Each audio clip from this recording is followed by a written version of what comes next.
Buenos amigos de Facebook, de YouTube y de Periscope. Un segundo para ver si Periscope está funcionando. Periscope.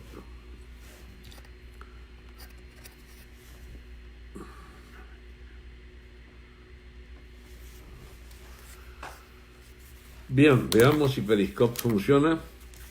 Ok, parece que sí está. Ahí está Griselda, Freddy Ferro, Cal, Griselda Repúblico, Rodolfo Díaz. Ok, perfecto. Bueno amigos, estamos acá de nuevo hoy, lunes 30 de septiembre. Ya se está yendo el año. 30 de septiembre. Y hemos colocado el título a esta conversa de hoy, a este conversatorio, los dictados siniestros de la geopolítica de imperios y estados chulos. ¿Qué quiero decir con este largo relato en el título?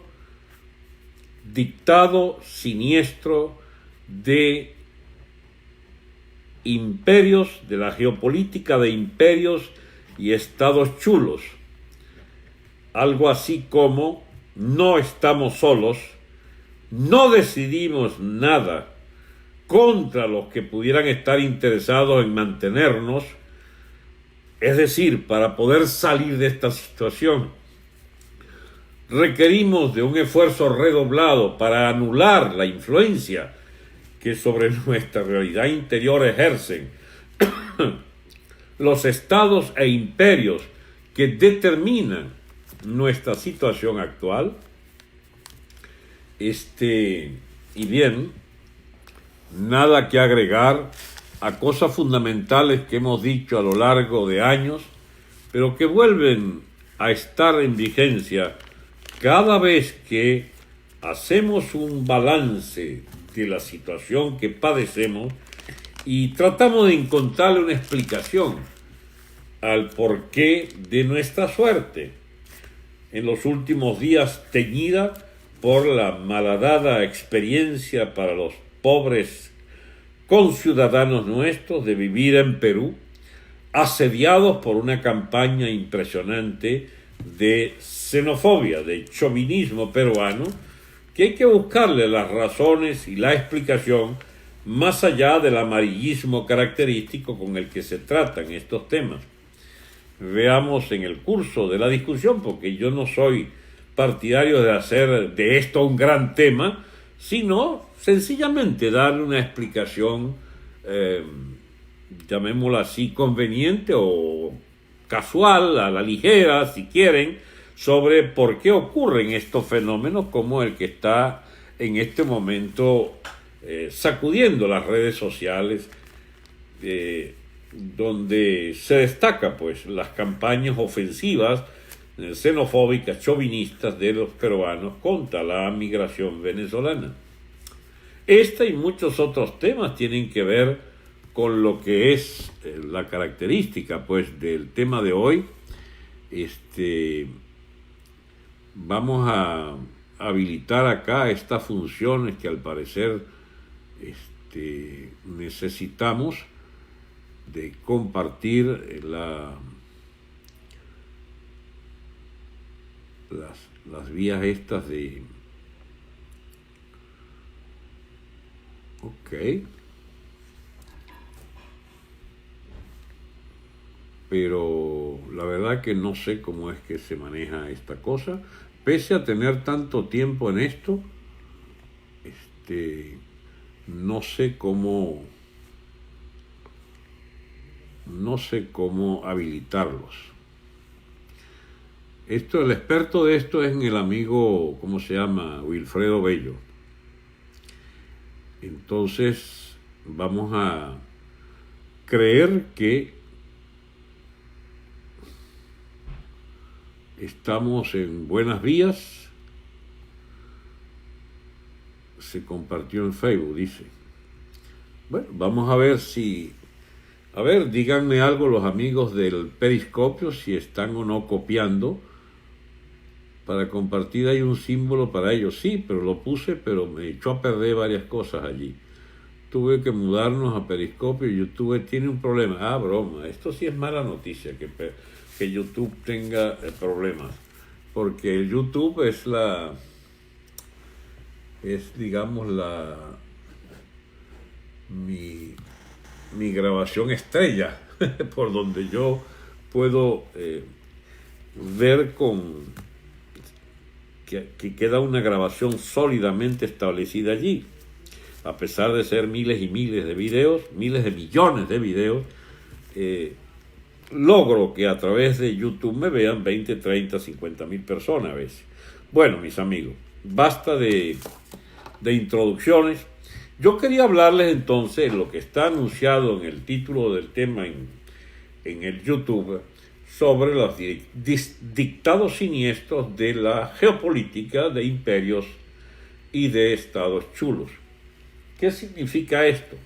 Bueno, que no hay salida para Venezuela si no tomamos en consideración, si no tomamos en cuenta que en última instancia nuestra suerte está ligada a la diplomacia norteamericana, a la diplomacia colombiana, brasileña, a la diplomacia china, rusa, iraní, cubana. Nuestra suerte está en esas naciones también.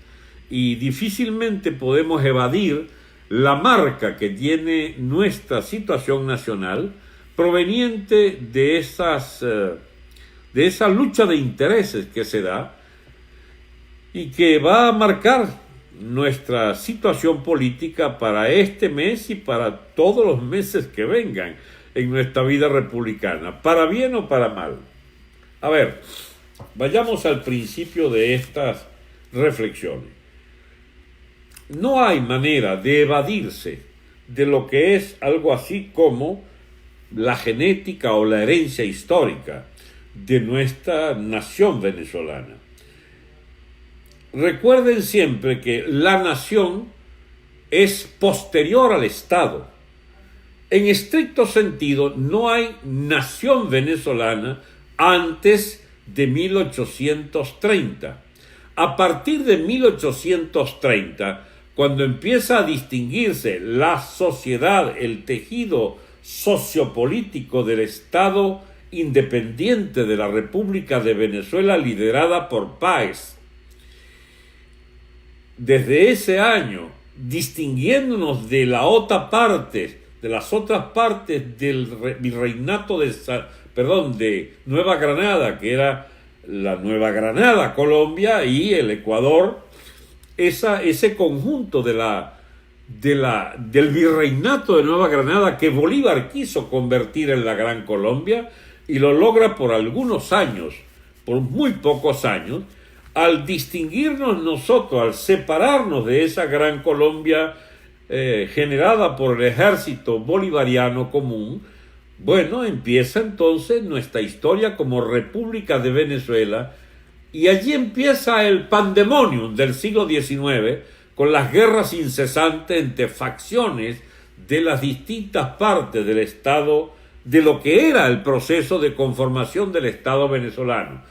Recuerden que esto se fundó en base al territorio de 7, 8 provincias, que no tenían una unidad entre ellas. Por ejemplo, la corriente comercial, migratoria, incluso el vínculo con el comercio mundial de lo que era la zona cafetera del Táchira y Mérida se daba a través de Maracaibo, a través de la burguesía comercial maravina que directamente se exportaba hacia el Caribe. No había un nexo con el centro del país, tampoco lo que iba a ser considerado el territorio del Estado Bolívar o de la Guayana o de la Angostura. Ese territorio de lo que hoy es el Estado Bolívar se comunicaba al exterior por el Orinoco, y por allí salía todo lo que era la industria artesanal, pues del cuero, de la curtiembre, porque éramos tan atrasados que no había una subalimentación, había un comercio tan precario de carnes en el país, y lo poco que había era, bueno, las carnes secas, que era lo que se acostumbraba o lo que permitía las tecnologías primitivas, el salado de la carne para su eventual comercialización, que lo que se vendía de la res era el cuero, que ese sí entonces lo salaban, lo preparaban y tal, para exportarse como gran rubro de mercado internacional. Lo otro eran las pobres gaviotas, ¿cómo se llamaba? Las aves estas, pues, de plumaje blanco, que no dejaron ni una, porque las cazaban, pero por manadas, y los esplumaban y se exportaba. Pues. Gran exportación de la pluma. Bien, ese era nuestro comercio.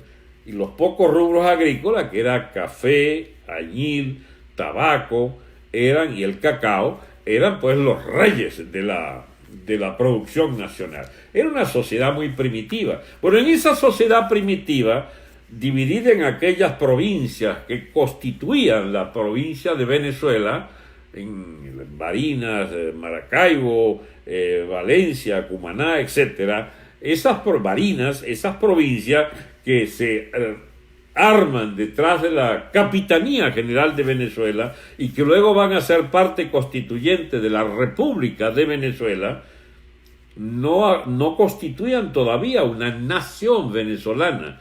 La nación venezolana nace del Estado venezolano y no hay Estado propiamente dicho hasta no configurarse la República a partir de 1830. El Estado viene primero y la nación se arma luego.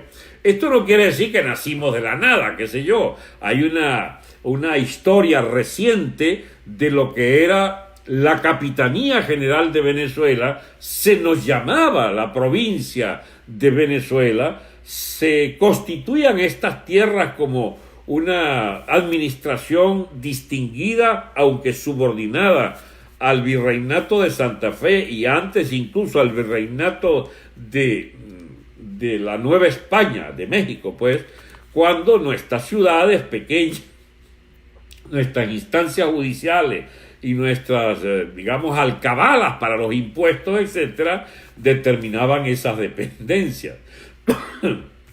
Y bien, amigos, no era entonces que nacíamos de la nada, había una tradición, hubo incluso una marca específica para nuestra nación, que era la Compañía Guipuzcoana. Fuimos entregados a una casa comercial que vigilaba o controlaba el comercio de varias islas del Caribe y de la tierra firme venezolana, cuando se cultivaba el café y el cacao, sobre todo, que estaba bajo el dominio comercial y la defensa, pues, en el mar del corso, llamado el corso, es decir, la piratería legal de la Compañía Guipuzcoana, autorizada a erradicar el contrabando de nuestras costas, porque aquí venían muchos competidores a tratar de llevarse, incluso a mejores precios, los productos agrícolas, cacao, café, añil, etcétera, del agro venezolano. Bueno, y por supuesto a comerciar con esclavos y otras mercancías, comillas. Bien, entonces, existía una historia, una accidentada historia bajo la colonia, pero gobierno propio, efectivamente independiente, solo lo conocemos a partir de 1830, y eso no quiere decir un control territorial estricto. Eso quiso decir que esta área llamada Venezuela pasaba a ser el coto, el dominio de una casta política y económica de los terratenientes criollos, herederos de las oficialidad del ejército patriota bolivariano y paecista. Bueno, amigos, el espacio vital de esta nación, esos 900,000 y pico de kilómetros que llegaron a ser más de 1.100.000 cuando teníamos la Guayana Esequiba y antes incluso la propia isla de Trinidad, este espacio vital despoblado, era una nación con una debilidad enorme. en cuanto a la población, pero esa población existente ya reclamaba pues una cierta fisonomía y tenía características que algunos rasgos se prolongan en las décadas y siglos que nos separan de aquella Venezuela de la época de la pertenencia a España, y muchos otros rasgos, bueno, fueron apareciendo a partir de la convivencia dentro de ese espacio vital, el surgimiento de una llamada cultura nacional, de un proceso de formación de capas cultas a través de las universidades traídas por España, de la imprenta y de instituciones como el Real Consulado, la Real Hacienda, los propios tribunales, etcétera, que determinan pues esa fisonomía civilizada de instituciones propias de parte del Virreinato de Santa Fe o del Virreinato de Nueva Granada o del Virreinato de la Nueva España, de la que formamos parte hasta separarnos completamente en 1830. ¿Por qué digo todo esto? Bueno, mis amigos, porque no se nos puede olvidar la marca de origen de esta civilización venezolana, de esta cultura nacional, hoy disgregada o en proceso de disgregación, y que nos obliga a volver a los orígenes. ¿Cuáles son los orígenes? Bueno, el de esa gran tribu llamada los venezolanos, que es el producto, es la síntesis de unas 20 o 30 tribus que fueron diezmadas o que fueron incorporadas al mestizaje con los españoles y que fueron sencillamente siendo reducidas o mezcladas con otros segmentos de las distintas partes del país, y la síntesis final la produce la propia guerra de independencia y las propias guerras civiles que entre distintas zonas del país, detrás de los caudillos diferentes, herederos de la oficialidad patriótica, pero que reclamaban a su vez la hegemonía sobre Caracas y sobre el conjunto del territorio, esa mezcla de población nacida de ese vaivén poblacional de las guerras, determinó pues esta etnia, este gentilicio llamado los venezolanos.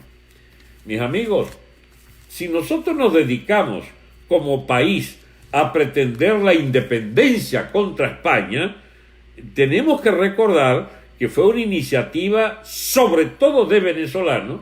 Los colombianos nos acompañaban, pero a regañadientes, porque es verdad que Colombia era el centro del Virreinato de Nueva Granada y allí donde estaba el mayor desarrollo político-cultural y el económico también, pero le faltaba a aquella idiosincrasia de Colombia la determinación de una clase político o político-militar como la que se generó en Caracas. Y es un hecho que mientras que en Colombia hubo un par de batallas solamente, la batalla del Pantano de Vargas y la batalla de Boyacá, que incluso logra la independencia primero que Venezuela. En Venezuela hubo como 100 batallas para garantizar aquella independencia, y fue cruenta, fue una guerra cruel que nos dejó, dicen, entre un tercio y la mitad de la población se perdió allí, en esa guerra de independencia. ¿Por qué relato estas cosas? Porque a veces la gente se le olvida de dónde venimos y para dónde estamos y para dónde vamos. Miren, mis amigos, esto de Perú, eso no es casual que ocurra, la xenofobia. Ocurre que los ejércitos de Bolívar y el mariscal de Ayacucho llegan a el llamado Alto Perú, que es Bolivia, y separan el Alto Perú de Perú, e incluso lo arrancan a un plan argentino del general San Martín de constituir la Argentina con ese altiplano boliviano. Entonces tenemos una doble pelea contra Lima, porque le amputamos el territorio del Alto Perú y sacamos a los limeños y al Perú mismo del control de la gran minería. Bolivia no era un país marginal, era uno de los países, una de las zonas más ricas del mundo. En Potosí, que era una ciudad de centenares de miles de habitantes, era una de las ciudades más prósperas y dinámicas del mundo, y donde estaban las grandes minas de plata y donde se acuñaba la moneda del real de a8 que circulaba en medio planeta. Bolivia no era una cosa allí zumbada a la buena de Dios con Evo Morales de jefe. La gente de Chuquisaca y de ¿cómo se llama? Y de La Paz, pero sobre todo de lo que se llamó luego Sucre y Potosí, estas son una élite ligada a la enorme prosperidad de Bolivia como suelo privilegiado de la gran minería. Pues bien, Bolívar y el señor Antonio José de Sucre fueron allá con venezolanos a husmear en los territorios que habían sido más o menos privilegiadamente influenciados por San Martín, por la élite argentina, y fueron entonces a disputarle ese liderazgo y agarraron el Alto Perú, lo separan de Perú y bautizan a Bolivia como el propio nombre del libertador, y entonces hay esa amputación territorial. Eso está allí en la memoria histórica de Perú. Y el libertador Bolívar, que anduvo en Lima de dictador peruano, yo quiero recordarles que el señor Bolívar era odiado por los limeños. Así es. No nos querían y no nos quieren todavía, porque Perú no es verdad que haya recibido de parte de Bolívar y de Sucre y de nuestra capa de libertadores otra cosa que no fuera un fenómeno no deseado. La independencia no era deseada por el pueblo peruano. ¿Sabían ustedes que los incas, los descendientes de los incas, con sus nobles, con sus grandes familias del incanato, luchaban al lado de los capitanes generales españoles, de los virreyes españoles, La Cerda y otro por allí, no recuerdo el nombre, contra Bolívar, contra el ejército patriota?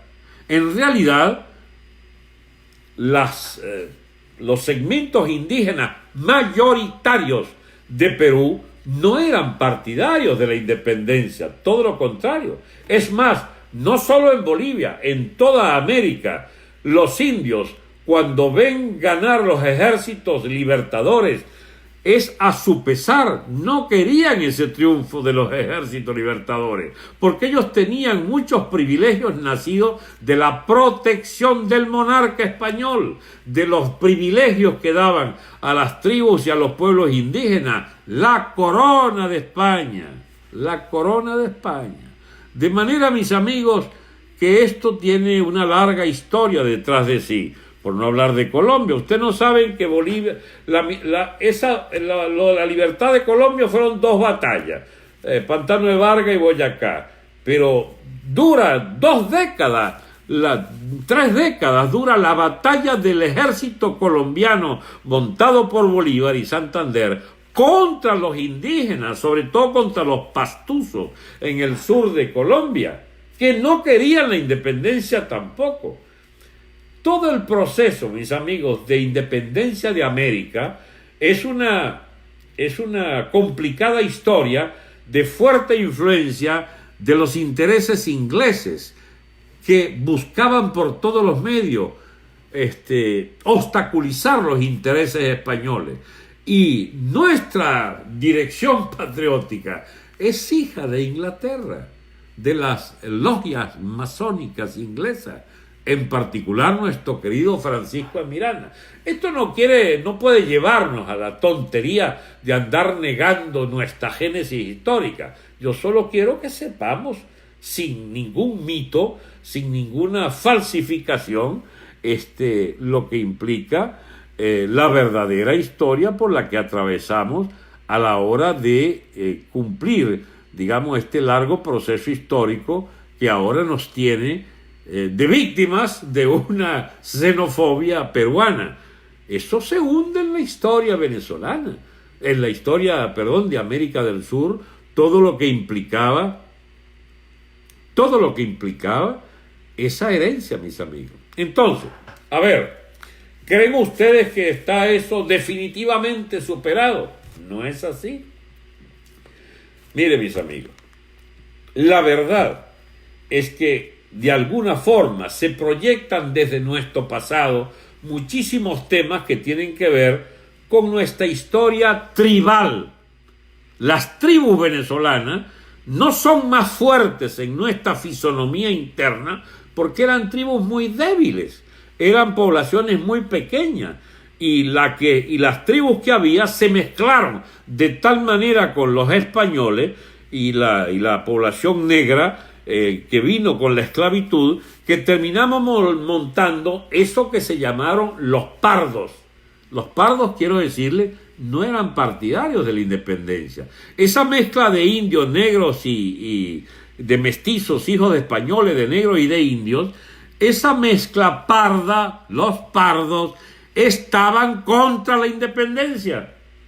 Por eso es que se ven fenómenos como el de la famosa Batalla de la Victoria, que es los blanquitos, hijos de la aristocracia caraqueña del Seminario de Caracas, peleando en la Batalla de la Victoria, mientras las tropas de Boves estaban llenas de pardos, de mestizos y de negros que se habían ido por allá para los llanos venezolanos, picando los cabos de negros cimarrones, huidos de las haciendas y que se incorporaban a Boves porque les ofrecía una gran bandera, no solo la libertad definitiva, sino guerrear contra sus antiguos amos que estaban detrás de nuestro ejército patriota.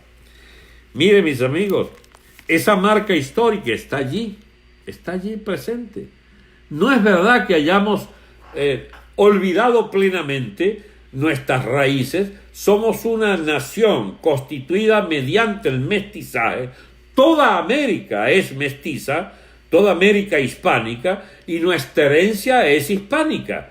Pero yo quiero decirles que entre peruanos y venezolanos hay tanta diferencia como existen entre gallegos y madrileños, o salmantinos, o ¿cómo se llama?, murcianos y madrileños, o catalanes y madrileños, o vascos, vizcaínos, pues, y madrileños o andaluces.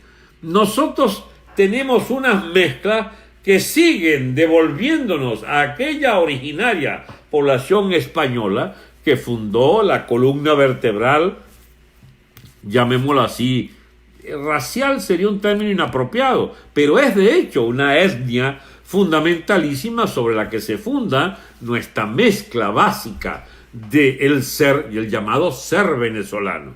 Y eso está ahí mismito, del punto de vista histórico. Eso es apenas un pequeño paso. Supongan ustedes que debiéramos devolver nuestra idiosincrasia para ver en qué estamos. No solo de qué estamos hechos, sino de si tendríamos algún destino diferente al interior de Venezuela. No hay ningún destino diferente.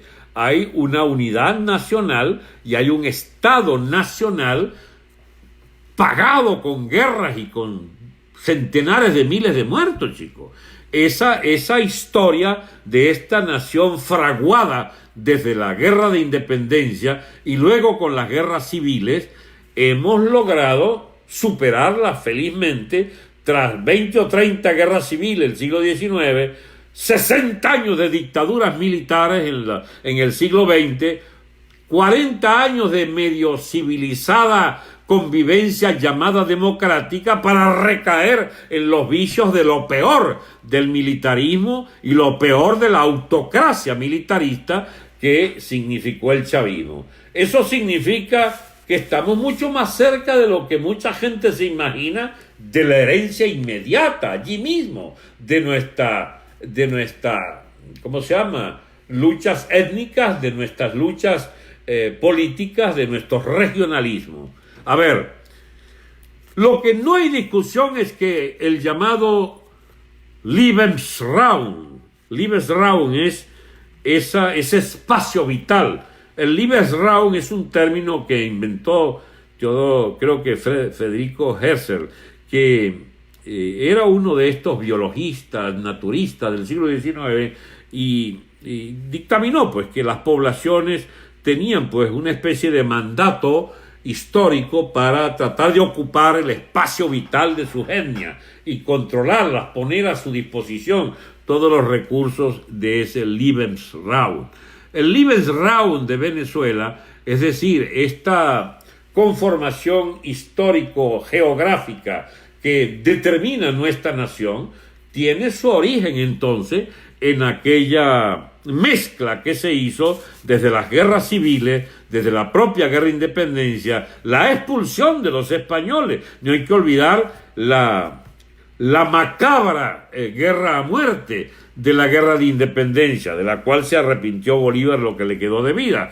Pero es un hecho que esa lucha frontal determinó entonces que se conformara el Lebensraum, es decir, el espacio vital venezolano, y hemos dado tumbo a lo largo de un siglo, de 2 siglos ya, para conformar esto que ahora lo han echado a perder otra vez los chavistas y los maduristas, que nos transformaron en una especie de nación de pedazos, que se devuelve sobre las tribus, que se devuelve sobre los pedazos nacionales y sobre la peor experiencia posible, que son los pranatos de las minas, los pranatos de las mafias regionales, de barrios incluso, que están ahora bajo esta especie de tierra de nadie, que es la patria venezolana.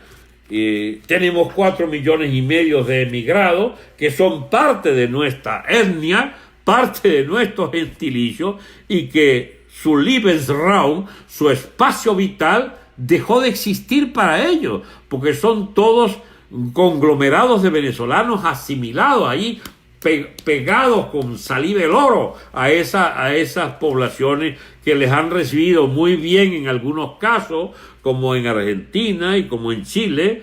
No sé, parece que en Ecuador también. En Colombia es inigualable el trato que hemos recibido, sobre todo porque hay 1,5 millones de venezolanos ya en Colombia, y no debe ser porque teníamos nada más y nada menos que 40 años de convivencia, porque hubo 4 millones de colombianos al interior de Venezuela. O sea, esa especie común que ha surgido del colombo venezolano, eso pesa a la hora de la sociología que nos es común.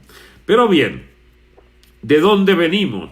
De esas mezclas, de esos mestizajes, de esa herencia común hispánica, que es parte fundamentalísima para evaluar nuestra capacidad de recreación y de mejoramiento de nuestra lealtad a los valores importantes de nuestra cultura común. Pero hay muchos mitos, hay relatos y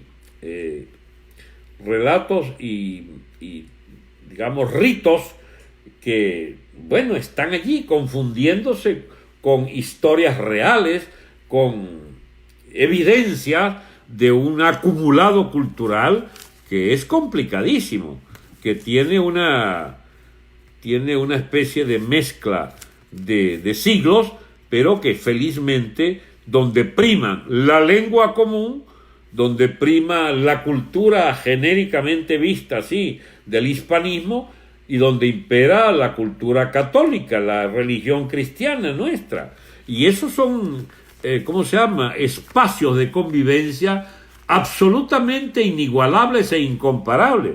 Imagínense ustedes, mis amigos, que los ritos marianos, por ejemplo, de Venezuela, la Virgen de Coromoto, la Virgen de la Chinita, de la Asunción, y sobre todo la Virgen de la Divina Pastora, son creencias o digamos espacios de identidad religiosa que agrupan millones y millones de venezolanos que se suman a esas festividades además de las procesiones de Semana Santa, además de esa hermosa tradición de las fiestas patronales, cada pueblo con su santo que lo siguen celebrando.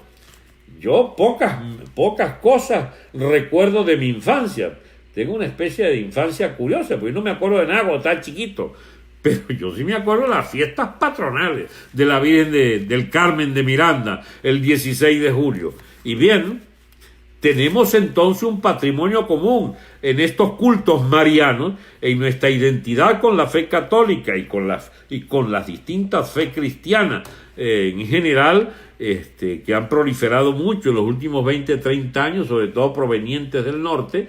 Esas son identidades que nos mantienen en la órbita de lo que es la defensa de la familia, por ejemplo. Amigos, esto es más importante de lo que ustedes creen. La defensa de la familia es, con la defensa o la identidad con la nación venezolana, la sobrevivencia, de hecho, de lo más preciado que tenemos, que es la patria. Nosotros somos patriotas en el mejor sentido del término, porque defendemos ese patrimonio histórico. Los llamados relativistas culturales, los maduros y otra clase de bicharracos ignorantes, andan creyendo por ahí que esto es intercambiable por el islamismo o por las culturas estas de ¿cómo se llama?, del abortismo o de la ausencia de religión o de identidad religiosa. Amigos, les quiero confesar algo. Yo no soy un hombre practicante de la fe, pero yo sí conozco y sé el valor extraordinario, el valor supremo que significa la conexión con la cultura cristiana de nuestra nación venezolana. Creo que es una de las pocas cosas que hay que defender, pero acuchillada, para mantener la identidad de la nación cristiana en Venezuela, porque si no es eso, nos lleva el diablo, en el mejor sentido del término. Entonces, ¿qué tenemos como nociones fundamentales? El Lebensraum, es decir, el espacio vital de Venezuela, nos pertenece a nosotros y solo a nosotros. No hay por qué cederlo, ni dejarlo invadir, ni dejarlo apropiar por ninguna otra nación. Eso significa que nuestras peticiones, por ejemplo, para que se nos ayude en términos armados a la expulsión de estos vagabundos del poder, no lo hacemos por pitiyanquis o por partidarios de la ocupación militar de nuestra nación. No, lo que queremos es recuperarla precisamente para hacerla de nuevo libre, porque ahora es una nación sometida a los dictados de esta potencia de cuarta categoría, pero muy astuta y muy chula, como el Estado castrista totalitario cubano, que ha logrado ponerle la mano al Estado venezolano y hacer de los venezolanos una especie de pendejo al servicio de la casta de 500,000 de vagos, esto del Partido Comunista que mantenemos desde hace 20 años.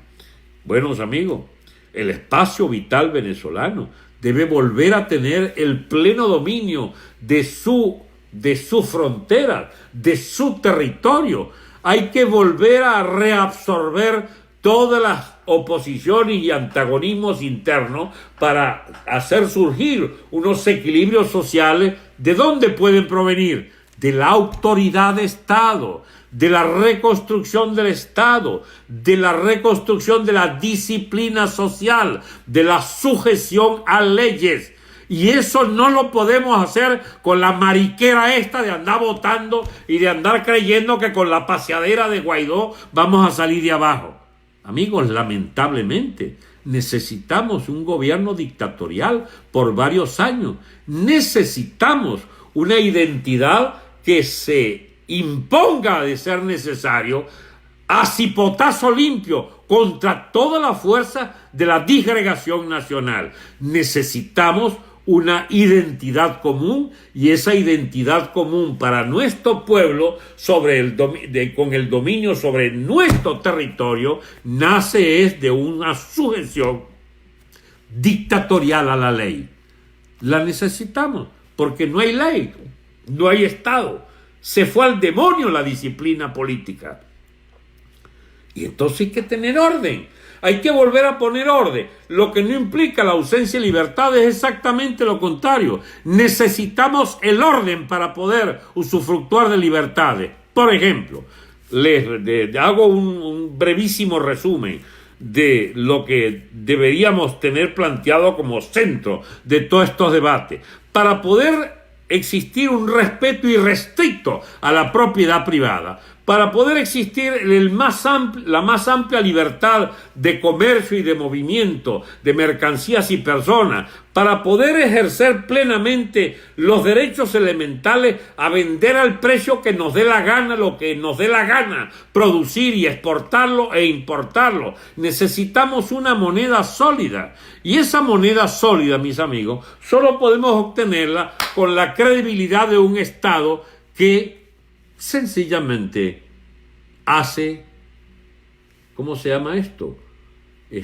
Intercambiable su moneda, hace de su divisa una divisa respaldada por la economía nacional.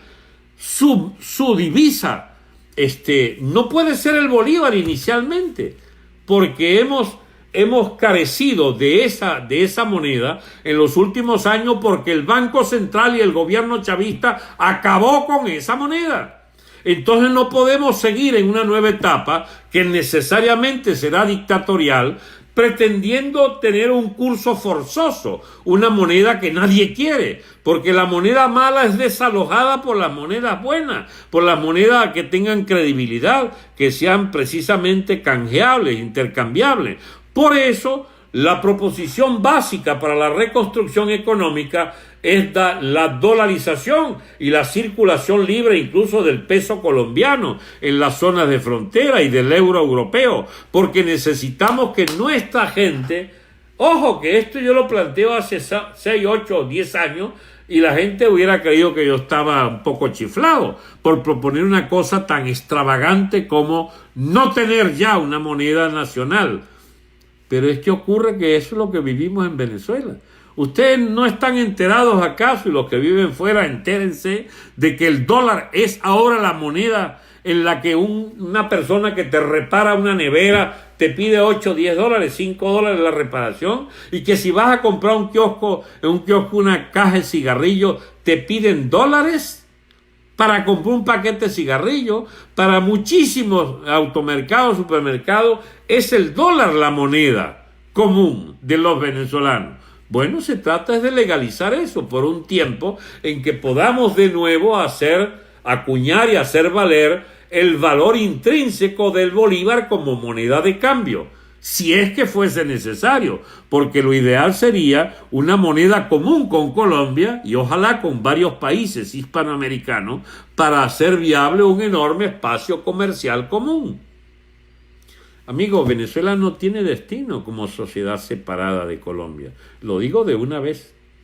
Ni los colombianos tampoco tienen destino con su país asediado por la guerra intestina de la maldita guerrilla castrista esta y su carencia absoluta de muchas materias primas que abundan enormemente en Venezuela.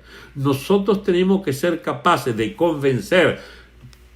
Yo no he podido ni siquiera establecer un nexo, porque los colombianos, es que me provoca, no insultarlo, pero decir cosas muy, muy gruesas a veces, son de una ingenuidad política impresionante y son de un culto tan casi ridículo a la bendita ley que se convierte en su contrario. La manía por la Constitución en Colombia les ha hecho elegir a un tipo llamado Santos que les acuñe a su vez una justicia especial de paz ideada por los castristas en La Habana y por la FARC colombiana, que obliga a toda la clase política colombiana y a todo el pueblo colombiano a resguardar derechos de los malvados estos, de la bendita FARC, los narcotraficantes, la FARC.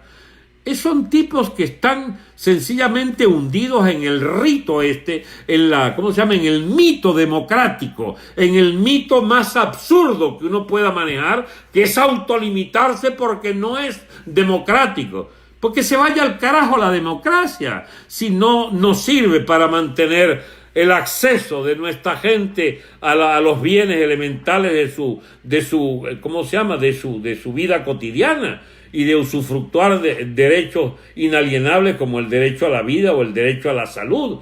Estamos en un cruce de épocas históricas donde muchas de esas supuestas verdades que se han cultivado por décadas en América son sencillamente inútiles, y debemos saber que nosotros estamos como estamos y seguimos como hemos estado porque los intereses de otras naciones así lo querían, pero no el nuestro. Todo el plan de Chávez y de Maduro es ser serviles, trompos servidores, alcahuetes, cabrones, ya no sé qué término. Bueno, sí, se me ocurren unos 20, pero son demasiado vulgares para hacerlos públicos, de lo que significa la rastrera posición de estos bicharracos del chavismo ante la casta de dirigentes cubanas del totalitarismo cubano. Nunca hubo peor y más abyecta sumisión.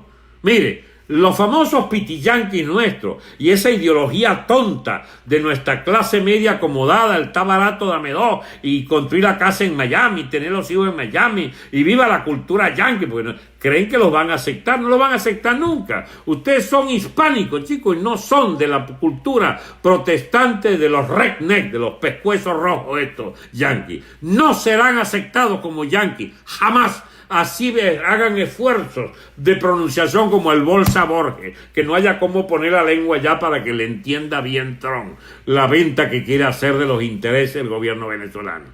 Nadie va a ser más pitiyanqui que yo si fuésemos a hacer competencia. Nadie puede igualarnos si quieren la voluntad de tener a los Estados Unidos como una república de la que necesitamos su apoyo indiscutible y la que estamos dispuestos a hacer las más amplias coaliciones de intereses con esta gran nación del norte.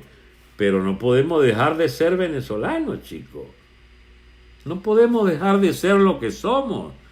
Porque el que se hace pitiyanqui o el que se hace cubano, como los benditos chavistas estos, dejan de ser venezolanos, pero tampoco se convierten en cubanos y tampoco se convierten en yanquis. Padecen de una doble alienación. No puedes ser yanqui, pero dejaste de ser venezolano para ser pro yanqui. Resultado, no eres ni yanqui ni venezolano. Eres una vaina ahí en el medio absolutamente indescifrable. Lo mismo con los izquierdistas estos chavistas.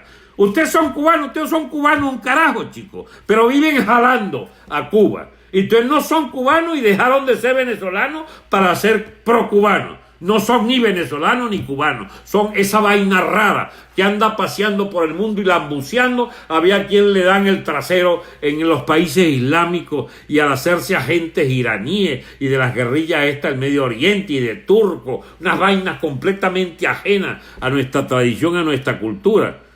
Amigos, yo lo que creo es que debemos volver a pensarnos como nación. ¿Qué es lo que somos? Somos hispánicos. Somos una nación mestiza de origen hispánico y que debe rendirle tributo a esa mezcla racial y a esa mezcla cultural que nos determinó como un país de este espacio vital que incluye a Colombia, querámoslo o no. Los colombianos nos tuvieron como espacio vital y fueron 4 millones los que vinieron. Y mire, antes que termine el chavismo, que puede terminar cualquier mes de esto, vamos a hacer 2-3 millones en Colombia. De esa mezcla puede salir algo tan interesante como un espacio económico común. Yo no estoy hablando de fusionar la república. Ojalá fuera posible. Pero eso ya es entonces complicado porque la gente empieza con esos patrioterismos de pacotilla. Pero a mí me bastaría con que retomáramos las cosas donde quedaron con el Pacto Andino. Es decir, retomemos la voluntad de ir a fondo en la construcción de un espacio económico común con Colombia y ojalá con otros países llamados andinos. Y entonces podemos resolver rápidamente el tema de la reconstrucción de nuestro tejido económico. Pero necesitamos un Estado. El Estado nuestro fue destruido. Y para que existamos como un Estado, necesitamos que Colombia entienda que ellos no tienen destino si no nos apoyan en la reconstrucción de nuestro Estado nacional. Amigos, es un hecho que las calamidades que nos vienen por la vía de la xenofobia peruana, que ojalá no se pase para Colombia, ojalá no se pase, no la resuelve un pitiyanquismo y pretender que nosotros somos yanquis. Nosotros no somos yanquis ni podemos ser nunca yanquis. No podemos ser. Ellos son otro tipo de gente. Ahora, los que quieran ser yanquis, que lo sean. Ese es su derecho. Bueno, múdese para acá, pues. ¿Entiendes? Múdese para acá. Pero esa especie de, digamos, ¿cómo podría decirse? De insolencia según la cual estamos condenados a ser de otra vaina que no sea Venezuela, eso es inadmisible. Nosotros tenemos derecho propio a ser una nación como viene de 5 siglos de hispanismo, como viene de 2 siglos de independencia, que podemos rehacer perfectamente como un espacio cultural, social, a partir de enormes atributos que tiene nuestra nación como realidad histórica. Esto de que fuimos primero fuimos un Estado y luego una nación, esto no es fácil de comprenderlo. Mucha gente por ignorancia no entiende estas cosas. Para nosotros dejar de ser nación venezolana, tuvieron que destruirnos el Estado, y estando en pleno proceso de destrucción, quisieron acuñarnos ser cubanos, y no pueden, porque los venezolanos no somos cubanos, pero no somos de ninguna otra vaina además, somos venezolanos que requieren de reconstruir las instituciones de su propio Estado para elevar hasta niveles insospechados de desarrollo económico y social nuestra identidad en nuestro espacio vital. Ese espacio vital está amenazado por la delincuencia masiva y la fractura del territorio. Esa fractura debe ser soldada, esa fractura debe desaparecer. Esa fractura solo puede desaparecer si somos capaces de extirpar los factores de división interna, en particular la delincuencia y la delincuencia de las clientelas políticas. Para empezar, nosotros tenemos que volver hacia un país unido, chicos. Y ese país unido solo puede ser fruto de una voluntad política, y ese es un elemento que generalmente se descuida, porque no está planteado para mucha gente que seamos, un segundo,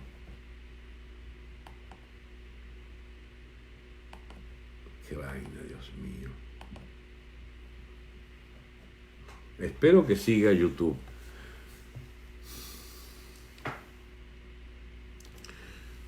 No está planteado que abandonemos nuestra inequívoca vocación venezolanista, pero eso no significa que rindamos culto. No, doctor, no se ve nada en YouTube. No sé qué pasó. Dice que no salía en YouTube, pero qué cosa tan loca. No sé. ¿No será que el YouTube tiene problemas generales? Porque aquí me dice que sí está en YouTube.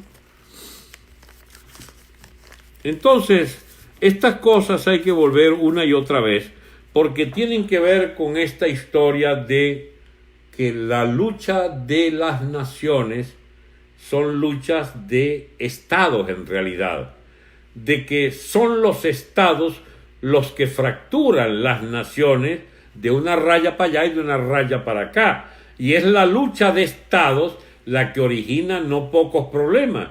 Y si ustedes quieren ver lo que es la dialéctica de Estado, empiecen a observar de cerca los intereses comunes que tenemos con Colombia y los intereses distintos que tenemos con Colombia, los intereses muy distintos que tenemos con los cubanos. Y si vamos más arriba en los intereses de imperios, entonces entiendan o entendamos que nosotros pertenecemos a espacios de esos imperios.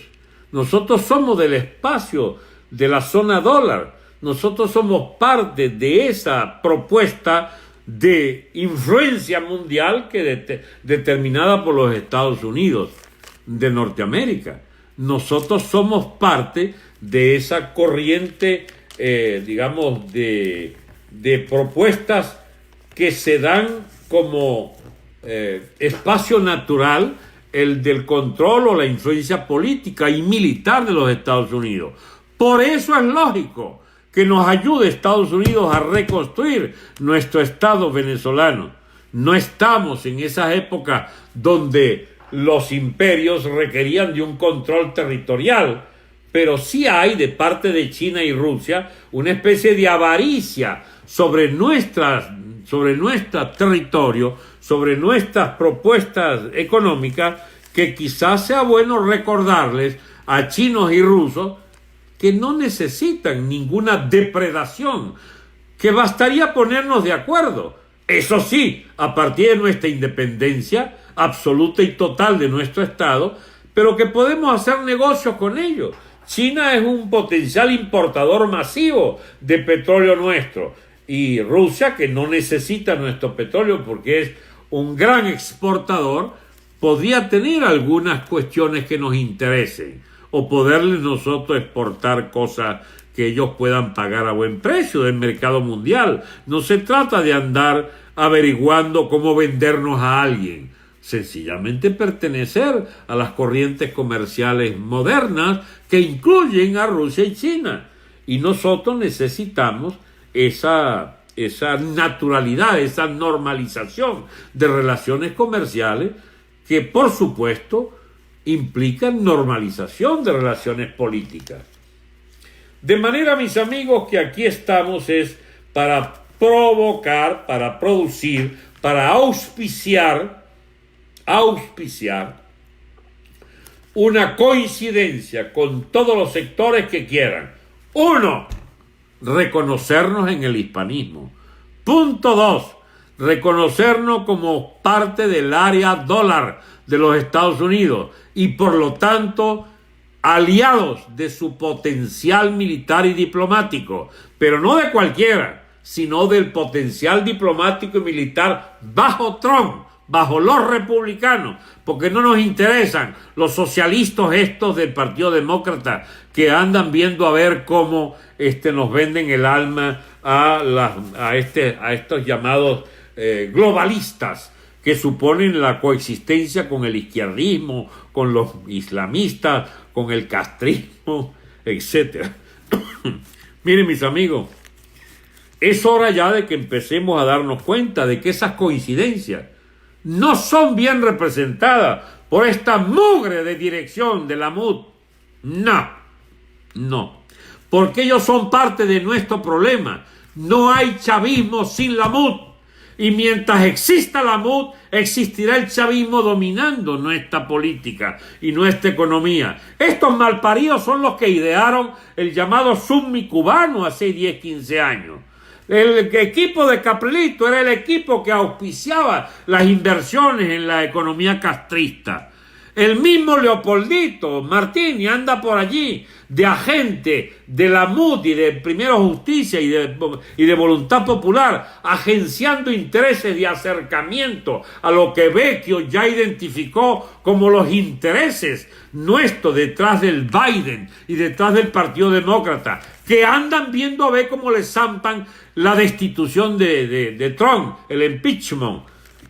¿Y qué podemos nosotros querer andar con esa parranda de locos, chicos? De la MUD jugando a estrategas de la política yanqui. Piazos de locos. ¿Por qué no nos ayudamos nosotros a más bien buscar una alianza estrecha con Donald Trump para sacar la mugre chavista, que por cierto lo saca a ustedes del medio? Porque ustedes solo sobreviven mientras el chavismo esté en el poder.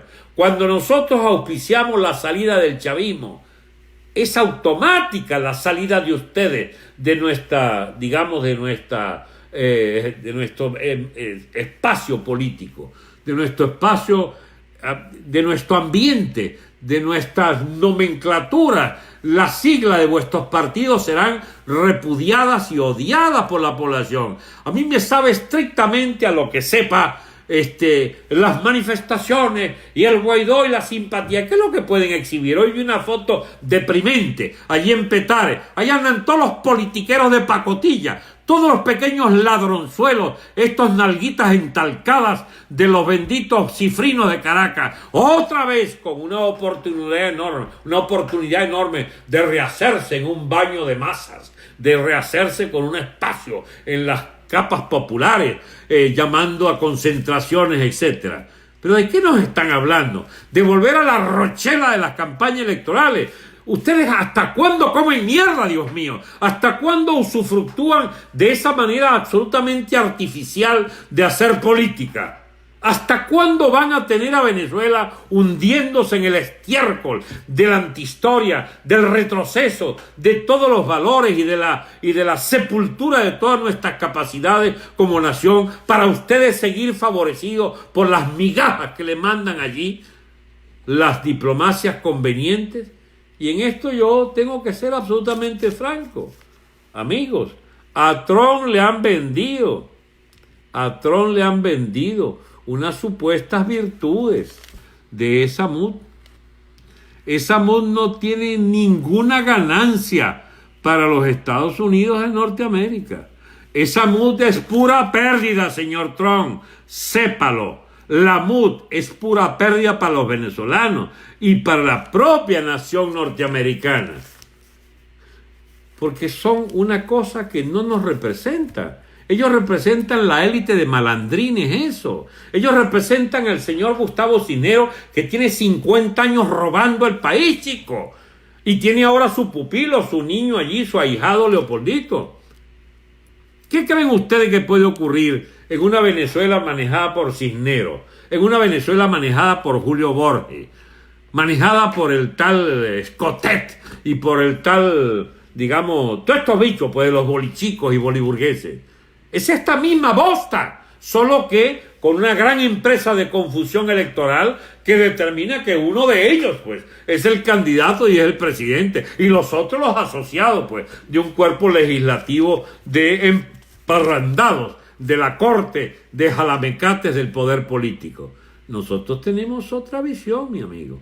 Nosotros queremos, al precio incluso de una transición no democrática en el sentido que ustedes la plantean, pero sí de libertades absolutas para la empresa y para la propiedad de las personas, para la defensa de la familia, aspiramos es una dictadura de la ley. Y lo proponemos abiertamente. Sí, chicos, sí queremos una dictadura transitoria que permita rehacer el Estado venezolano para poder pensar entre todos qué vamos a hacer con ese territorio nuestro, de tantas ventajas y de tanta desgracia para sus pobres pobladores.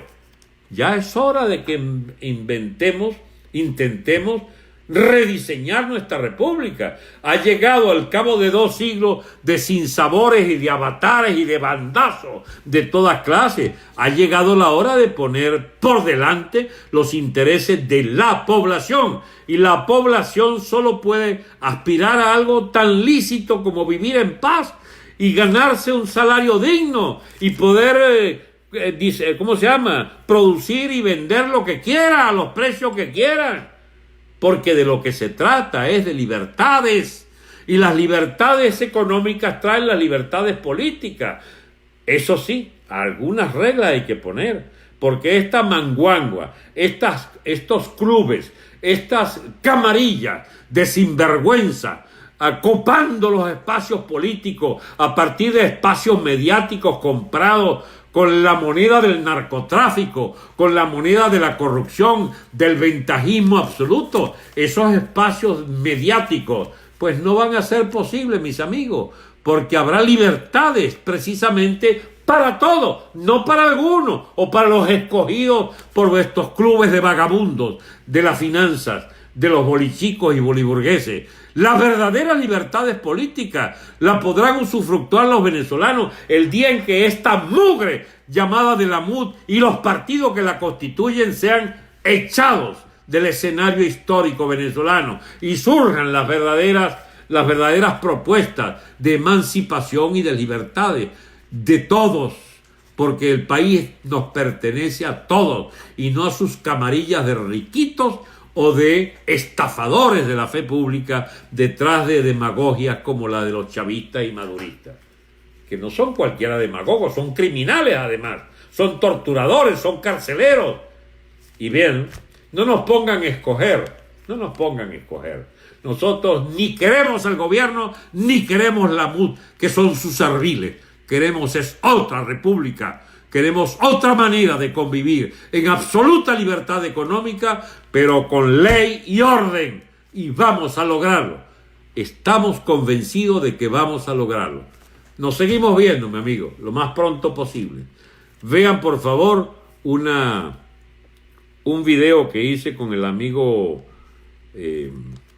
Lara Farías en el día de hoy, con estos temas, ¿eh? Y esta noche también sale con el amigo Napoleón Bravo, respondiendo a una pregunta de si usted fuera presidente de una junta cívico-militar de transición, ¿cuáles serían sus propuestas de gobierno? Y le respondo al amigo Napoleón. Vean también ese video que puede resultar interesante. Hasta otro día entonces, nos vemos. Hay 3 videos, el de Lara Faría y el de Napoleón que sale esta noche, donde hay abundante material para que circulen. Por favor, ayúdenme a llevar estas ideas más allá de los receptáculos pequeños que nos tocan en las redes. Necesitamos difundir estas ideas y yo cuento con ustedes. Hasta pronto, amigos.